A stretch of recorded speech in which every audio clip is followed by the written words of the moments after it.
Hey guys, welcome back to another episode of 247 DIY. We're right in the beginning of 2025, which means I have quite a few projects that have been starting to stack up that I need to get to work on. Mainly the WRX because it's wintertime, it's off the road, it's perfect time to get some projects done there. We have a whole bunch of other stuff planned that needs to get started as well. But before we go ahead and dive into those projects, this is as good a time as any is to get some work done here on the shop. A few little projects that I've been meaning to do for a while now. And first up is going to be adding some more lighting to the shop. To the eye, it looks plenty light out here, but one thing that I learned after setting up a camera and filming YouTube videos is cameras need a lot of light, and even though your eyes might think there's enough light, there's never enough light when you're trying to film things and not have really dark, shadowy areas everywhere. I installed a lot more lighting up above over the lift on that side of the barn when I put the lift in. But as of right now, as far as overhead lights, I just have the single LED light up there, and I want to add more basically to mirror what I did on that side of the shop. So let's go ahead, get these new lights hung, and then we can move on from there. All right, and so what ended up kicking off this project and me deciding to order another set of these lights, which I'll link below if you're interested. I just ordered them on Amazon. I've had really good luck with them. Is this one up here started to flicker a while back, and then eventually it just stopped working altogether.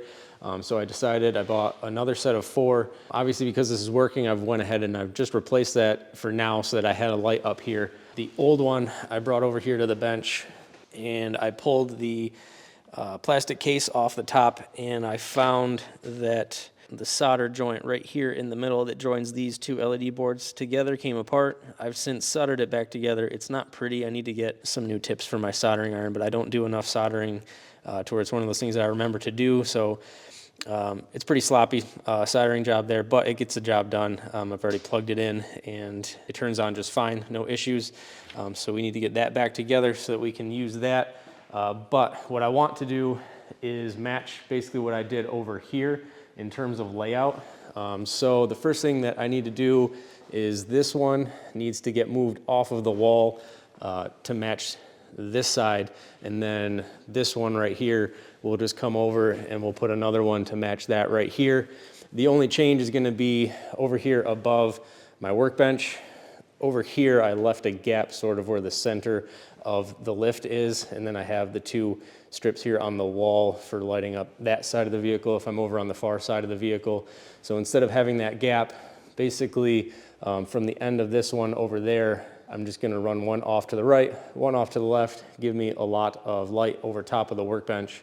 And then things get a little bit different on this side of the barn because I do have this existing lofted area here from when I bought the property. This was kind of already here. I've changed it in terms of I took all the walls down, but the structure itself is the same, but obviously I don't need another light. If I were to mirror that side over here, it would be above that, and we don't need that. So after thinking about it and looking things over for a while, we're gonna come off of this existing light, and then I'm just gonna put a vertical light there. And then down the road, when I decide to buy another set of lights, I'm gonna work on adding a little bit more in the back of the barn, kind of get this corner over here lit up more. But for now, I only have 4 new ones to work with. And so basically, now that I've explained the general plan and layout of what we're gonna be doing, I think I'm pretty much just going to shut up for the rest of the video and not necessarily put it in time lapse, but just go ahead and edit this so it goes by pretty quick and isn't super boring. We're just gonna go ahead and knock this out, get all of this wired up and ready to go.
So that's that checked off the list. With the lights installed, we can go ahead and move on to the next project that I have planned. If you're subscribed to the channel and you watch any of the WRX content, you'll remember last year when I was painting some parts for the WRX, I made up just kind of a temporary like paint booth over here. I end up doing a lot of projects out here in the wintertime, which requires me to have an area where I can paint inside because it's obviously way too cold outside to paint. But I also find myself needing to paint and then having to do stuff and work out here in the shop. So I just hung some, like, I forget exactly what it was. It was like 2 or 3 mil plastic sheeting up temporarily on the sides of this little lofted structure that was here when I bought the barn. And it worked for last year, but it really was very temporary. The bottoms of the sheeting weren't connected to anything, so anytime you walked around here, it was all kind of billowy and moving around.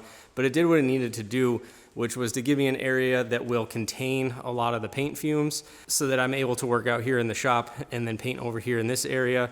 And then the other thing that's nice too about enclosing this is even with the wood stove going, I can get it pretty warm in here, but around the edges, like around the walls and stuff, it stays pretty cool, and you want a lot of heat when you're painting things so that the paint will cure and it will adhere properly. So in addition to hanging a bunch of clear vinyl, I ended up getting like patio enclosure material, 3 of those. That should be enough to go all the way around here. I also picked up one of these comfort zone heaters on Amazon. I went with their smaller unit because this is just a real small space over here, and I'm gonna hang it in that back corner over there. The only thing that I guess I should have paid more attention when I went ahead and purchased it, I just kind of assumed this was gonna be a 110 volt unit. It's not, it's a 220 volt unit. And so I'm gonna need to run a new 220 volt run of conduit from the box over to there. But this needs a 30 amp circuit with 10 gauge wire. So we're gonna have to run a whole new circuit, which I picked up everything today that I'm gonna need. So we're basically just gonna come up off the box, over, all the way over, around, and then a little drop down here on the wall with some flexible conduit that'll run to the heater. And then we can run the heater as well as be able to maintain a set temperature. There's a couple of projects, at least one project I know of where I'm gonna have a part that's gonna need to sort of off gas and cure for a while, and you really need to kind of maintain it at a warmer temperature. It's the middle of the winter right now. I can't have freezing temperatures out here and expect a part to completely cure and off gas without it being warm. So even though this doesn't have like a specific temperature style thermostat, it does have a thermostat where you can just kind of adjust the dial.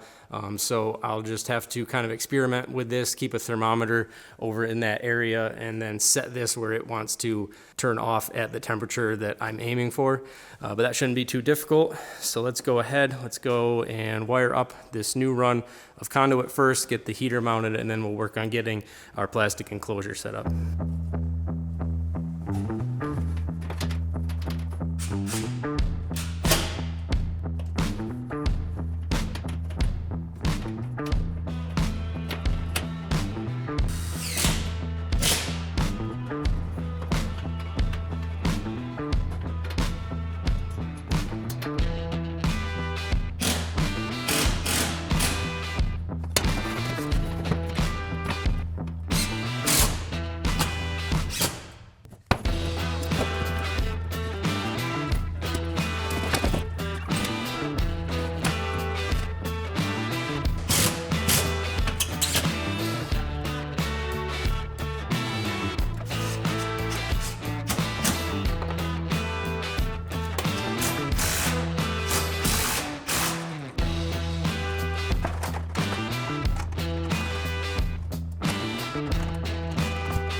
So the heater's all installed, wired up. I've got it running right now.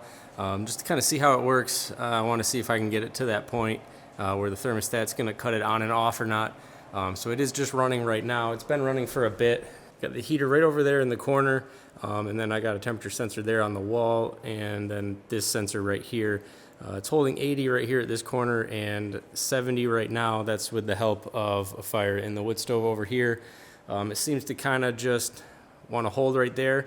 So I'm curious to see as we start to get the plastic walls up here if that will increase the temperature over here, which was the goal.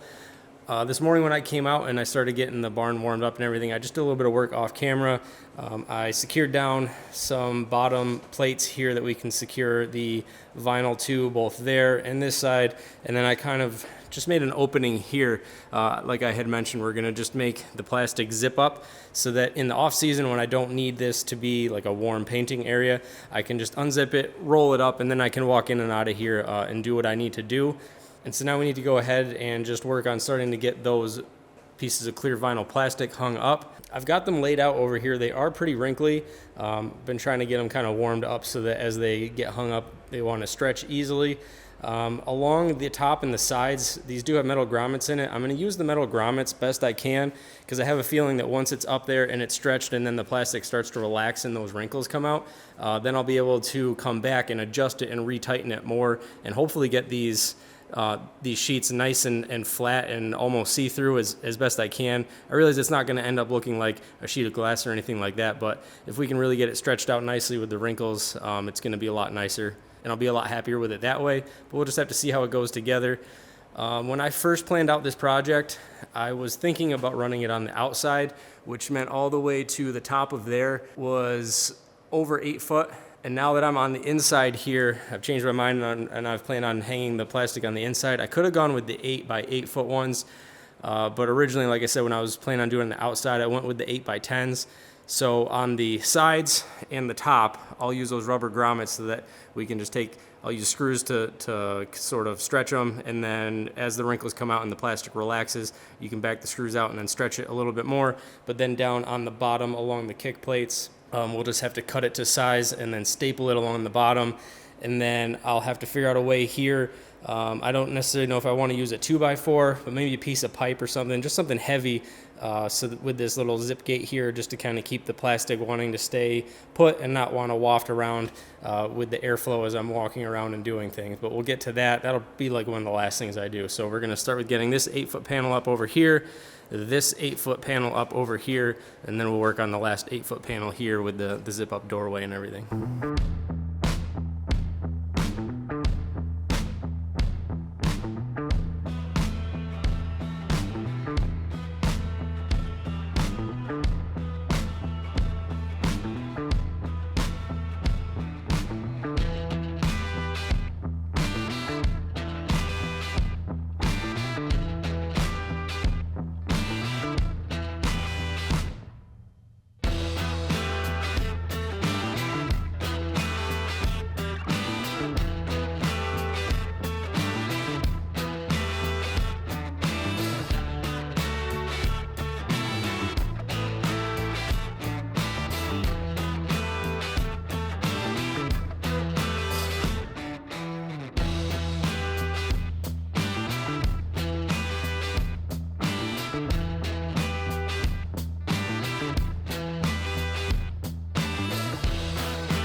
All right, so we got the vinyl all put up. Honestly, I'm really happy with it.